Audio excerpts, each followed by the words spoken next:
G'day guys, this is Rob Woodman from ACF Environmental and you're watching the LIDbit. On today's episode, we're going to be discussing many of the challenges associated with the location of stormwater management BMPs in a retrofit application. There are dozens of programs across the country and for that matter across the world currently, from a local level, say with 319 grant funded projects, up to city scale projects like we see in New York City and Philadelphia, Pittsburgh and others like that. All areas where engineers and landscape architects are trying to work out the best place to locate stormwater management systems in a retrofit application. I've personally been fortunate enough to have worked on a variety of retrofit projects, both grant funded and other types of retrofits, from Maine all the way down to Maryland. And hopefully today I'll be able to share with you just some of the challenges that I see and also just some tips of things to look for when you're out in the field doing a quote unquote windshield survey looking for places to put these BMP retrofits. Probably the two most critical lessons I've learned in the last couple of years would be the need for to have collaboration be alive and well amongst all the parties involved in these projects. And then secondly, the need to have honest conversations about maintenance obligations post-installation. And hopefully we'll cover those a little bit in today's episode.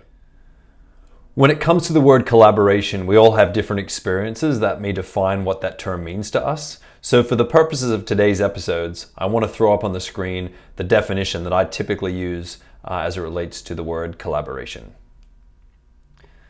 Collaboration is a purposeful relationship in which all parties strategically choose to cooperate in order to achieve shared or overlapping objectives. Well, let's talk about who some of those parties are in a typical grant-funded type of stormwater management retrofit application.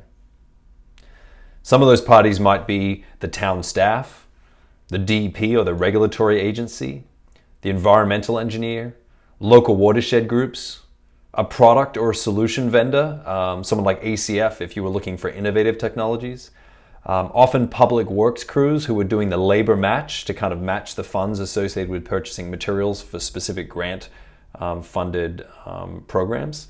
And then we've got the public, landowners, abutters, users who will interact with this BMP after installation. How about some of the challenges? What are some of the challenges that we see with these types of programs? We often have specific pollutants we're trying to target. We're looking for candidate BMP locations. Often the budgets are small, so how much can we afford to treat? And is there enough money for formal engineering design? How is that going to be done? How is landscape architecture going to be folded in? Is there space for traditional BMPs? Or do we need to look at more innovative technologies? And that's where I spend a lot of my time from Monday to Friday.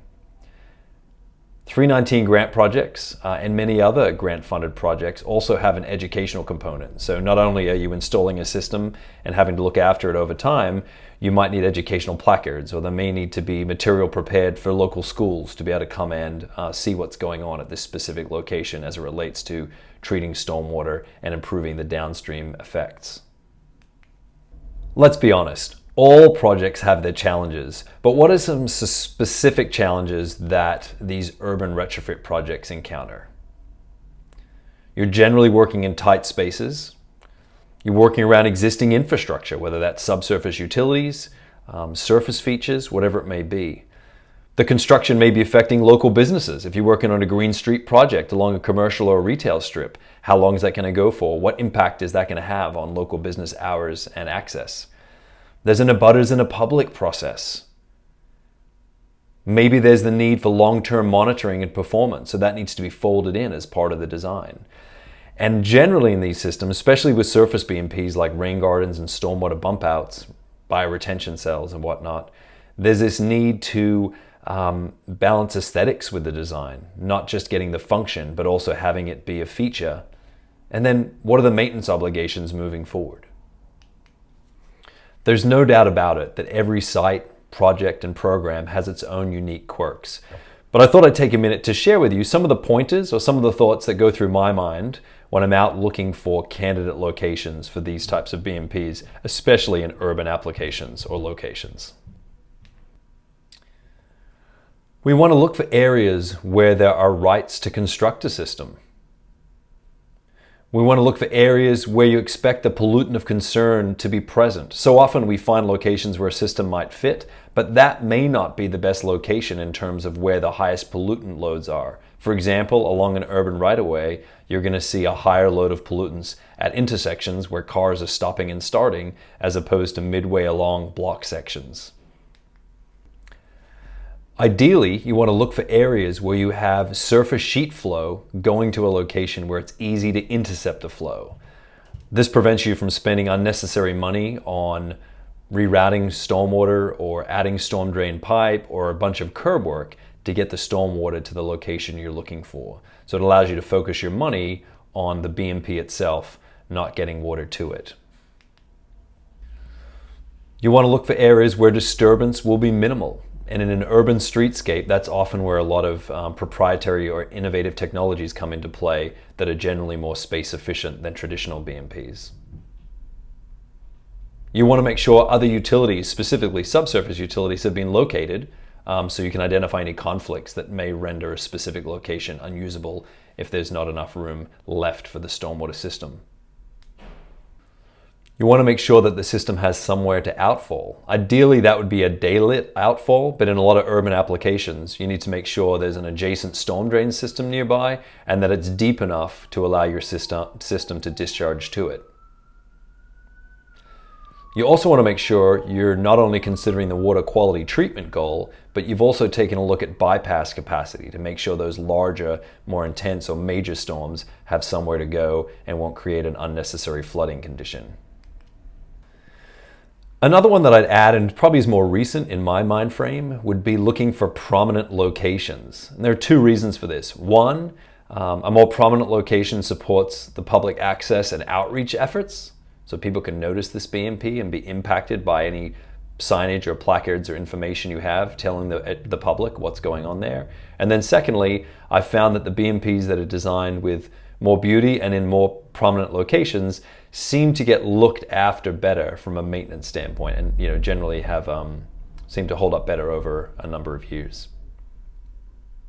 You also want to look for ways to protect or pre-treat the system to reduce, say, the amount of sediment or trash going to the systems. A lot of these curb line bump outs aren't designed to handle a whole load of trash and debris, so you want to use some kind of pre-treatment mechanism to collect that stuff so that the BMP itself can focus on treatment and uptake of nutrients. And then finally, have honest conversations about maintenance.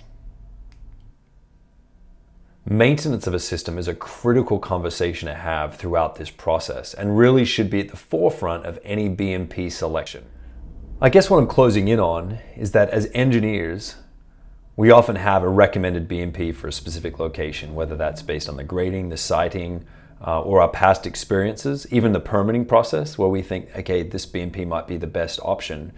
But we need to sit down with the owners or the eventual maintainers of the system and present the maintenance obligations of that specific system. And if for some reason, based on opinions or experience or maintenance equipment, whatever it may be, if the owner isn't on board with that BMP, we need to look at shifting to, say, BMPs 2 or 3 on our list of priorities, even if from a permitting standpoint, those aren't the most convenient. And I think in general, that presents one of the biggest challenges to retrofits, where there's a space or a gap between those on the design side, picking which BMPs to put where, and then those on the ownership side or the maintenance side. And it's really important that those two voices, the voice of design and the voice of maintenance, come together, and the final designer approach is sort of a collaborative middle ground between those two opinions, so that we get a system that not only functions for stormwater purposes, but is also something that is maintainable moving forward, and the system doesn't only work for, say, 6 months, it works for multiple years and on into the future. As I mentioned at the beginning of this episode, I've been part of a lot of great grant-funded retrofit projects and other kinds of retrofit projects too throughout the Northeast. And so I wanted to share some projects with you in a sort of a slideshow format as this video comes to a close. Today I'm not going to focus as much on the city scale retrofits with regard to Philly, New York, and others like that. We'll kind of cover those adequately, I think, in other episodes. Today we're mostly going to look at 319 grant-funded projects and similar type of grant-funded projects throughout New England. So you'll see some projects from Maine and then also a handful in Massachusetts too. I hope you enjoyed this episode, and I look forward to catching you again soon on the LIDbit.